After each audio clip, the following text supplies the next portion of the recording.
आज मी तुम्हाला आपले जी ट्रेंडिंग मशीन आहे टॅन रिमोव्हरची ती दाखवणार आहे. तर त्या ट्रेंडिंग मशीनमध्ये ही मी नवीन आणलेली आहे आणि त्याची जर तुम्हाला कोणाला घ्यायची असेल तर तुम्ही ही मशीन नक्की सजेस्ट करू शकता. म्हणून मी आज या मशीनचा व्हिडिओ बनवते. हे चला, ही 2-in-1 मशीन आहे. याच्यामध्ये 2 नॉब येतं. आपल्या चेहऱ्यासाठी रिंकल फ्रीसाठी पण नॉब येतं आणि चेहऱ्यावर ब्लॅक हेड्स असतात त्याच्यासाठी पण नॉब येते त्याच्यात. म्हणून हिला 2-in-1 म्हणलेलं आहे. आपण तुम्हाला चालू करून दाखवते. ही मशीन खूप छान वर्क करते, त्यामुळे मला ही खूप आवडली आणि मी ज्यांना कोणाला नवीन घ्यायची असेल त्यांच्यासाठी सांगते, तुम्ही सजेस्ट करू शकता.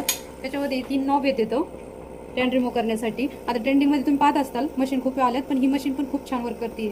हे आपण इथं वाचू शकता तुम्ही. बॉडीसाठी आहे, नेकसाठी आहे, फेशियलमध्ये आपण हे नॉब यूज करू शकतात. त्याच्यासोबत 3 नॉब आलेले आहेत. ज्यांना रिंकल पडलेले आहेत चेहऱ्यावरती त्यांनी हे फेशियलमध्ये क्लिअर होतं. खूप छान वर्क करतं. हे लिफ्टिंगचं काम करतं. इथं प्रेशर कमी जादा करू शकता तुम्ही आणि फेशियलमध्ये यूज होऊ शकतो. आणि टाईट स्किन होते, त्यामुळे हे मला खूप त्यामुळे टिफिन बनलेलं आहे. फेशियलसाठी पण यूज होणार, टॅन रिमूव्हसाठी पण यूज होणार. आणि हे छोटे छोटे नॉब येते ब्लॅक हेड्स रिमूव्ह करण्यासाठी आहे. तर ज्यांना कोणाला जे नवीन आहे त्यांना घ्यायची इच्छा असेल तर ते घेऊ शकतात.